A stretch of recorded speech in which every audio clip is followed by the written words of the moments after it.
প্রিয় বন্ধুরা, আজকে তোমাদের সাথে আলোচনা করব তোমরা যারা রবীন্দ্রভারতী ইউনিভার্সিটি ডিস্টেন্সে এমএ করছো রাষ্ট্রবিজ্ঞানের ওপরে, এবং তোমরা যারা সেমিস্টার 1-এর স্টুডেন্ট, তোমাদের 24-25 সেশনে তোমরা যারা ভর্তি হয়েছো তাদের ফার্স্ট সেমিস্টারের সাজেশান নিয়ে আমি আলোচনা করব। আমি এর আগে 1.1 তোমাদের যে পেপারটা রয়েছে তার 15 মার্কসের প্রশ্ন এই বছরের জন্য তোমাদের সাজেশান নিয়ে আলোচনা করেছি, এবং 1.2 পেপারটা 5 আর 15 মার্কস দুটোই আলোচনা করে দিয়েছি। তোমরা যারা দেখোনি আমি ডেসক্রিপশান বক্সে লিঙ্ক দিয়ে দেবো, দেখে নিই। দেখো, তোমাদের আজকে আমি মূলত আলোচনা করব সিসি 1.3। পেপারটার নাম রয়েছে politics in ancient and মেডিয়েভাল India. তো দেখে নাও একে একে সাজেশান। প্রথমে আমি 15 নাম্বারের যে প্রশ্নগুলো তোমাদের এবছরের জন্য ইম্পর্টেন্ট সেগুলো আলোচনা করছি। দেখো, প্রথম তোমাদের পড়তে হবে explicate the concept of dharma in Mahabharata, মানে মহাভারতে ধর্ম সম্পর্কে কি আছে সেটা তোমাদের পড়তে হবে। দ্বিতীয় দেখো, how did Kautilya develop his dandaniti, Kautilya তার দণ্ডনীতিকে কিভাবে বিকশিত করেছে সেটা তোমাদের পড়ে নিতে হবে। এরপর দেখো 3 নম্বরে যে প্রশ্নটা রেখেছি 15 মার্কসের, explain the silent features of Akbar's দিনী ইলাহি। পরবর্তী প্রশ্ন দেখো, ওর সাথেই রয়েছে আর একটা প্রশ্ন, can it be called a secular case এগারিওর কেস। এটা তোমাদের 8 আর 7 এইভাবে ভাগ করে প্রশ্নটা যদি আসে পরীক্ষায় আসে।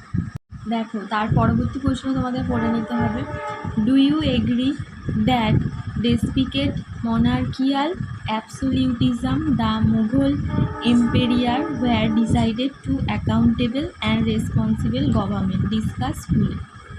তারপরের প্রশ্ন দেখো, ডিসকাস কৌটিল্যস ডিপ্লোমেসি, কৌটিল্যের কূটনীতি তোমাদের পড়ে নিতে হবে। 6 গুণ থিওরি, ওটা অর দিয়ে ওটা আসতে পারে। Discuss Durkheim's view on religion. পরবর্তী 15 নম্বরের জন্য যে প্রশ্নটা রেখেছি দেখো, what was the picture of the Muslim state and administration after the Arab invention or Sindh. Last তোমাদের 15 নম্বরের যে প্রশ্নটা রেখেছি, discuss Kautilya's theory of mandala, মানে কৌটিল্যের মণ্ডল তত্ত্ব তোমাদের এবছরের জন্য খুব ইম্পর্টেন্ট, ভালো করে পড়বে। এবার দেখো একে একে আমি 5 নম্বরের যে প্রশ্নগুলো সেগুলো আলোচনা করছি।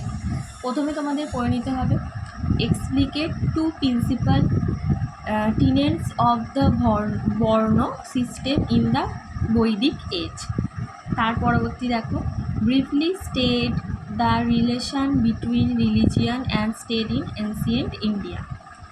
দেখো, তারপরে examine in brief the place of religion in the theocratic state of medieval India. তার পরবর্তী প্রশ্ন দেখো, discuss about the politics of Ramayana, রামায়ণের রাজনীতি সম্পর্কে তোমাদের পড়তে হবে। Discuss about the politics of Mahabharata, মহাভারতের যে রাজনীতি ছিল সেটা পড়তে হবে। এর পরবর্তী হোয়াট ইজ যজ্ঞ, এটা তোমাদের পড়ে নিতে হবে। What was the influence behind the development of Akbar's religion, মানে আকবরের ধর্মনীতি যে বিকাশ ঘটেছিল বা ক্রমবিকাশ ঘটেছিল তার পিছনে যে কারণগুলো ছিল সেটা তোমাদের পড়ে নিতে হবে। What is the punishment according to Manusmriti. তারপর দেখো, write about the penal policy of Mahabharata, মানে মহাভারতের দণ্ডনীতি। লাস্ট তোমাদের যে 5 নম্বরের যে প্রশ্নটা রেখেছি সেটা হচ্ছে write the various faces of Akbar's religious policy, এটা তোমাদের 15 নম্বরেও আসতে পারে। তো মূলত 8টা প্রশ্ন আমি 15 নম্বরে রেখেছি আর 5 নম্বরে 10টা। 5 নম্বরের প্রশ্নগুলো একটু ভিতর থেকে প্রশ্ন আসে কোটেশান তুলে দিয়ে, তাই এগুলো একটু বেশিই রেখেছি।